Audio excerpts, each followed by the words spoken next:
Hello students, তোমাদের সকলকে স্বাগত জানাই ক্ল্যারিটি ক্লাসেস কমার্স একটি নতুন ভিডিওতে। তো আজকের ভিডিওতে আমরা ক্লাস 11 সেমিস্টার 2 এর বিজনেস স্টাডিজের কারবারের অর্থসংস্থানের উৎস সোর্সেস অফ বিজনেস ফাইন্যান্স এই চ্যাপ্টারটার পার্ট 2টা শুরু করতে যাচ্ছি।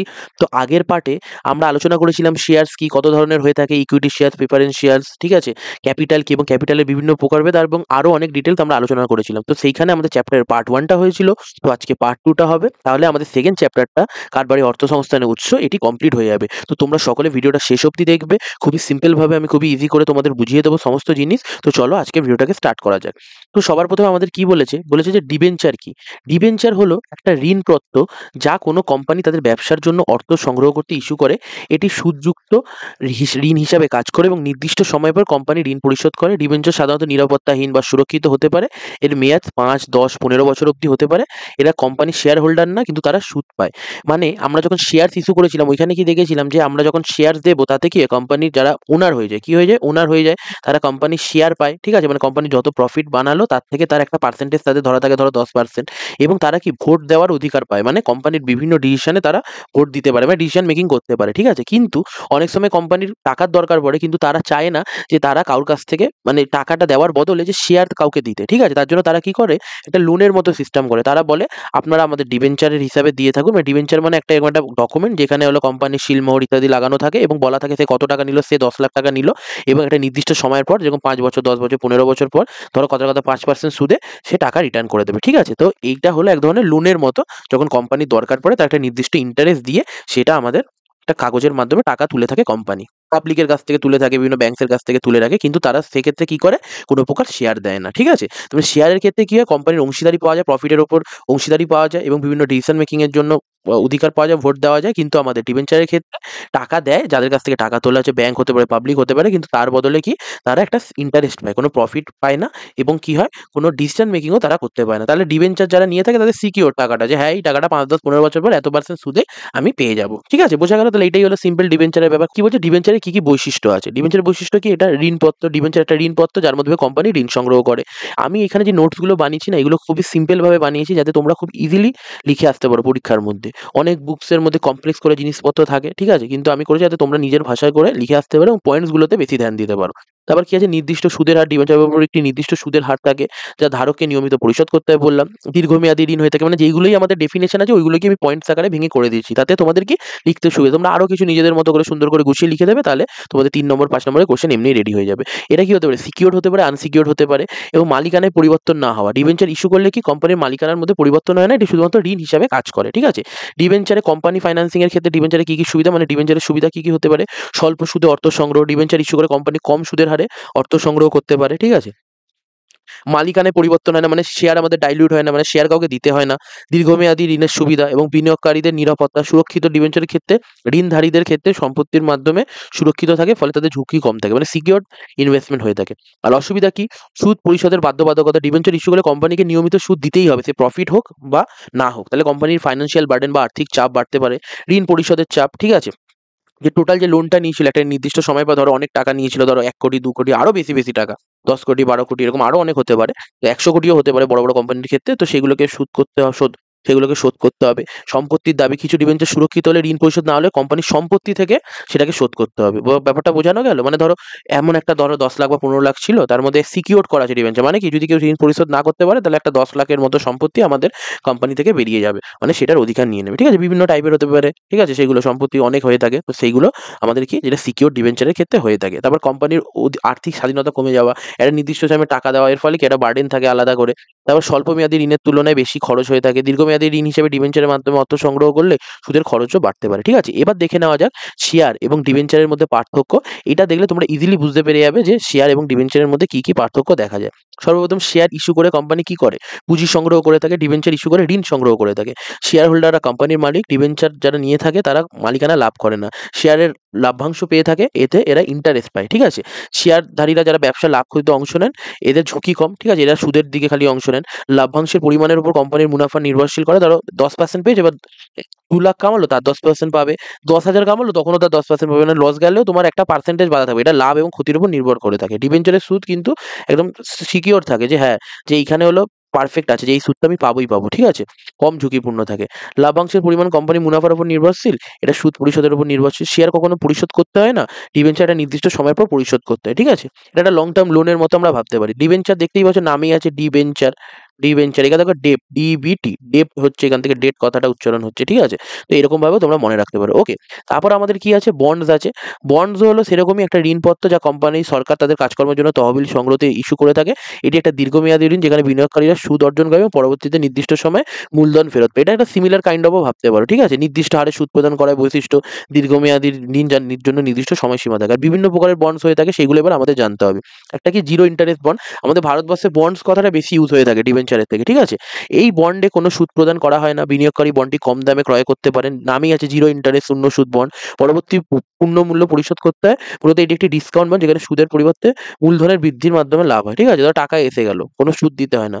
গভীর বাট্টা বন্ড বা ডিপ ডিসকাউন্ট বন্ড, ঠিক আছে। এটি একটা ধরনের শূন্য সুদ বন্ড যেটা বাজারে মূল্যের চেয়ে অনেক কম দামে ইস্যু করা হয়। 100 টাকা হলো, তার থেকে আরো কম দামে 50 টাকা ইস্যু করে দেওয়া হলো, ঠিক আছে।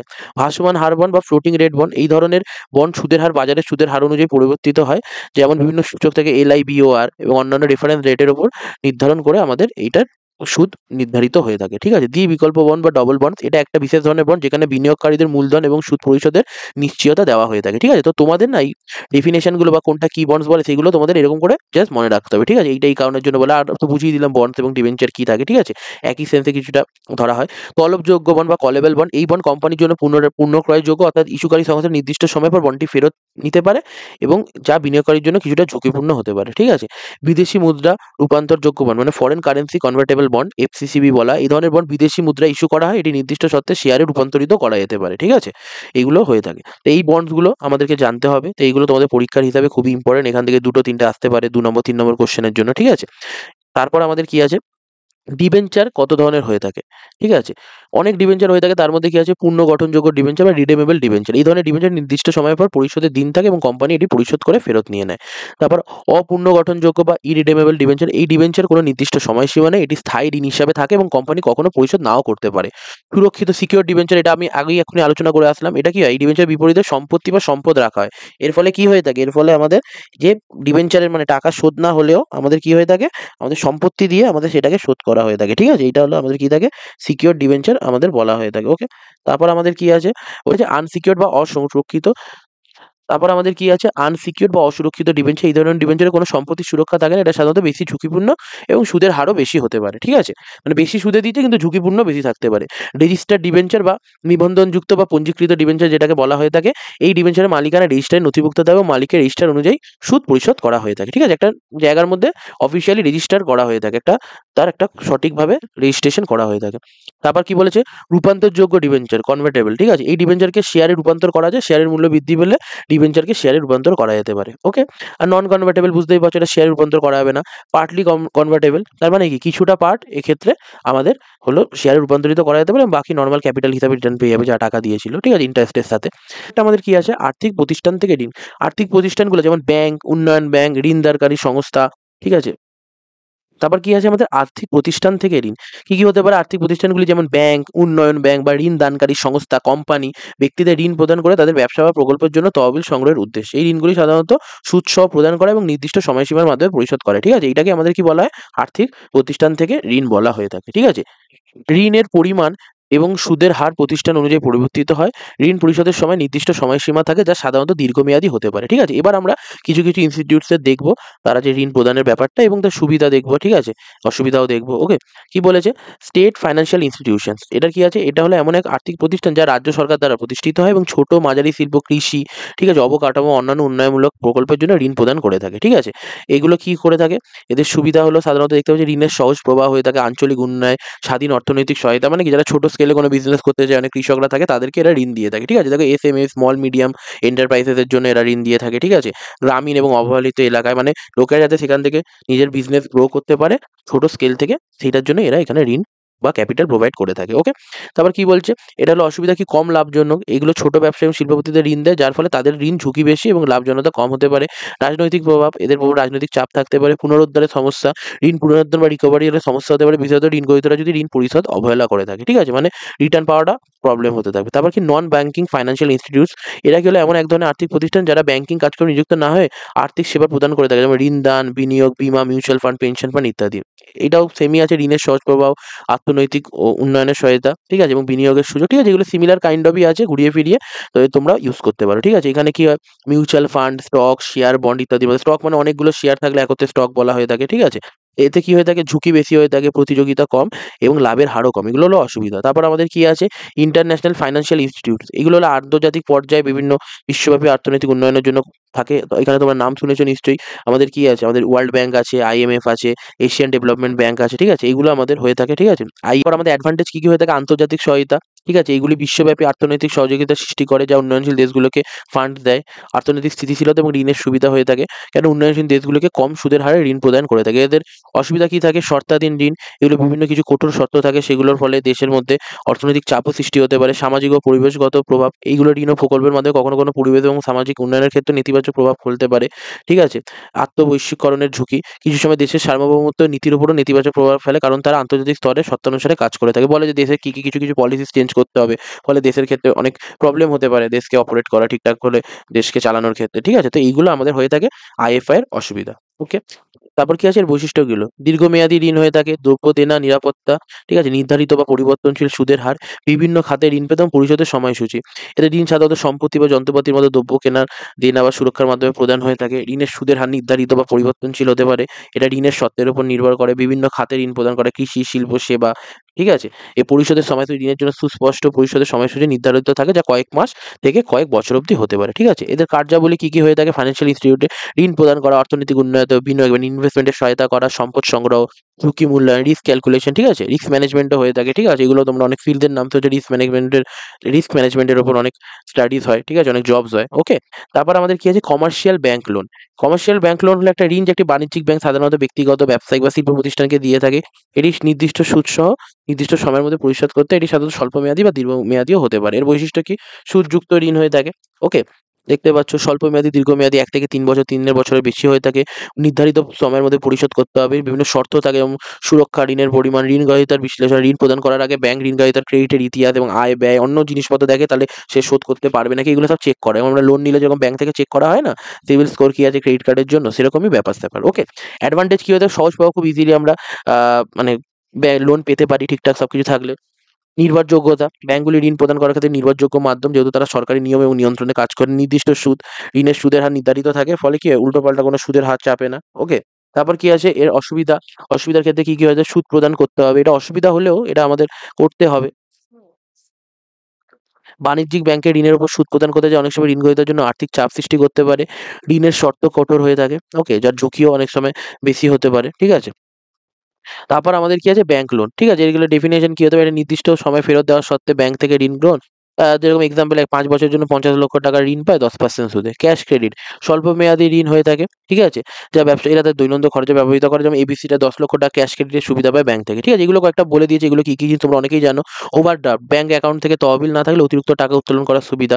যেরকম ডিএফ দোকান, তাদের অ্যাকাউন্টে ১,০০,০০০ টাকা থাকলেও ৫০,০০০ টাকা তুলতে হবে। এগুলো আমরা অ্যাকাউন্টেন্সিতেও পড়েছি, বিআরএস এ পড়েছি, অ্যাডভান্স।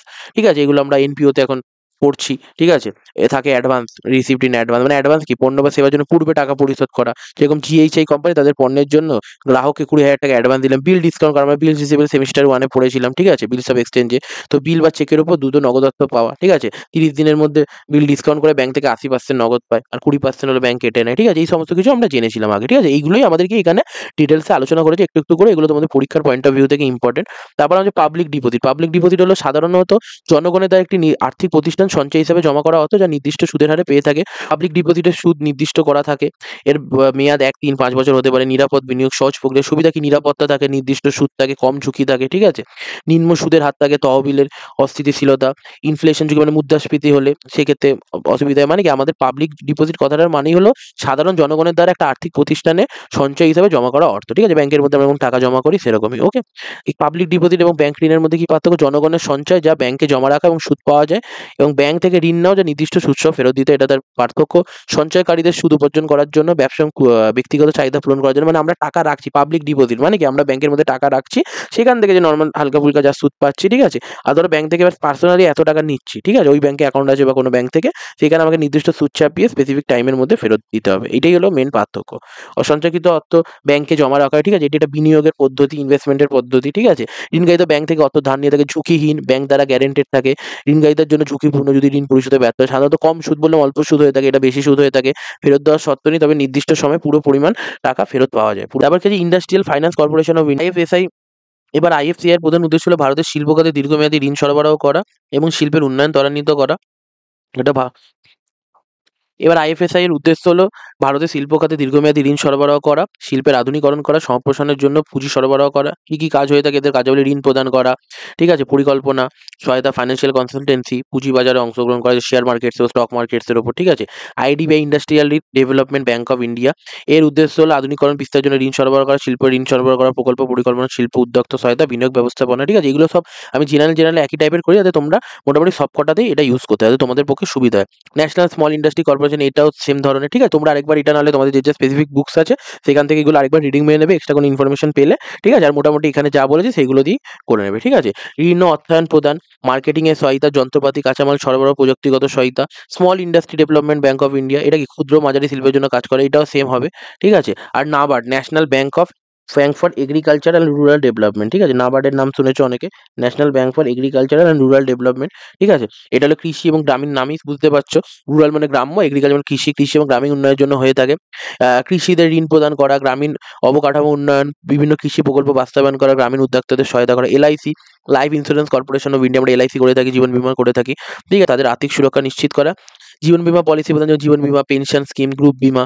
বীমা দাবি নিষ্পত্তি, মানে বীমাধারকের মৃত্যুর পর পলিসির মেয়াদ শেষে দাবি নিষ্পত্তি করায়। বীমা পলিসি গ্রাহকদের জন্য সঞ্চয় ও বিনিয়োগের সুযোগ প্রদান করে থাকে। গ্রাহকদের জীবন বীমা সেবা ও পরামর্শ প্রদান করে, যাতে তারা উপযুক্ত পলিসি বেছে নিতে পারে। ইউনিট ট্রাস্ট অফ ইন্ডিয়া, ঠিক আছে, এটা হলো ফান্ড ম্যানেজমেন্টের জন্য ব্যবহার করা হয়ে থাকে। মিউচুয়াল ফান্ড, এগুলোর নাম শুনেছো। তারপর হলো ইনভেস্টমেন্টের স্ট্র্যাটেজি বানানো, ঠিক আছে, ফান্ড ম্যানেজমেন্ট, এই সমস্ত কিছু, ঠিক আছে, এই সমস্ত কিছু এইটা করে থাকে ইউনিট ট্রাস্ট অফ ইন্ডিয়া। এবার ট্রেড ক্রেডিট হলো ব্যবসা প্রতিষ্ঠানের এক ধরনের ঋণের ব্যবস্থা, যেখানে এক প্রতিষ্ঠান অন্য প্রতিষ্ঠান তার পণ্য বা সেবা সরবরাহ করে থাকে। এটা নির্দিষ্ট সময় 30 দিন 60 দিন হয়ে থাকে, ঠিক আছে। এগুলো ব্যবসায়িক প্রতিষ্ঠান, বুঝতেই পারছো ট্রেড ক্রেডিট, ঠিক আছে। এর বৈশিষ্ট্য কি পরিশোধের সময় সীমা 30 60 দিন বা 3 মাস বা 90 দিনের হয়ে থাকে। স্বল্প মেয়াদী ঋণ হয়ে থাকে। ঋণের শর্ত থাকে ব্যবসায়িক সম্পর্ক, এটা ব্যবসায়িক সম্পর্কের উপর ভিত্তি করে দেওয়া হয়ে থাকে, ঠিক আছে। তারপর সুবিধা, ইনস্ট্যান্ট হলো ক্যাপিটাল পাওয়া যায়, তাৎক্ষণিক পুজো, সুদমুক্ত ঋণ থাকে, ব্যবসায়িক সম্পর্ক জোরালো করে, সরবরাহকারী এবং ক্রেতার মধ্যে আর্থিক চাপ কমায়। এবং অসুবিধা কি পেমেন্টের হলো চাপ থাকে, বিশ্বাসের ঝুঁকি থাকে, স্বল্প সীমার জন্য খুব অল্প টাইমের মধ্যে পরিশোধ করা বা খরচ হওয়ার প্রেশার থাকে। পণ্য ক্রয়ের সীমাবদ্ধতা, ক্রেতারা যদি বড় পরিমাণে পণ্য ক্রয় করে তবে পরিশোধের সক্ষমতা ও সময়সীমার মধ্যে সমস্যা হতে পারে। তারপর কি আছে ইন্টার কর্পোরেট ডিপোজিট বা আইসিডি, একটা হলো আর্থিক যন্ত্র যেখানে এক কর্পোরেশন অন্য কর্পোরেট নির্দিষ্ট মেয়াদে, এটাতে কি হয়ে থাকে, এটা হলো এক কর্পোরেশনকে নির্দিষ্ট মেয়াদে অন্য কর্পোরেশনে টাকা ধার দেয় এবং ঋণ সরবরাহ করে থাকে। এইটারও সেরকমই এক ধরনের, এটা 2 থেকে 3 মাস 1 বছর অবধি হয়ে থাকে। এখানে ঋণ প্রদানকারী এবং গ্রহণকারী উভয় কোম্পানি হয়ে থাকে এবং ব্যবসায়িক সম্পর্কর ভিত্তিতে দেওয়া হয়ে থাকে, নির্দিষ্ট শর্তাবলী থাকে। এদের সুবিধা স্বল্প মেয়াদী, সহজ ফান্ডিং, ঋণ শর্তগুলি নমনীয়, মানে ফ্লেক্সিবল হয়ে থাকে, খুবই ইজি হয়ে থাকে যে ঋণের কন্ডিশনসগুলো থাকে। অসুবিধা ঋণের ঝুঁকি, বাজারের সুদের হারের পরিবর্তন, ঠিক আছে। এখানে 2-3টে করে তোমরা দেখে নেবে। উদাহরণ ধরা যাক কোম্পানি এ কোম্পানি বি থেকে 6 মাসের জন্য 5 লাখ আইসিডি প্রদান করে থাকে। এখানে কোম্পানি এ ঋণ প্রদানকারী এবং কোম্পানি বি ঋণ গ্রহীতা, ঠিক আছে। বোঝা গেল ইন্টার কর্পোরেট মানে নিজেদের মধ্যেই যেই হলো ঋণ দেওয়াটা চলছে। ঋণটি 6 মাসের মধ্যে পরিশোধ করতে হবে 10% বার্ষিক সুদের হারে।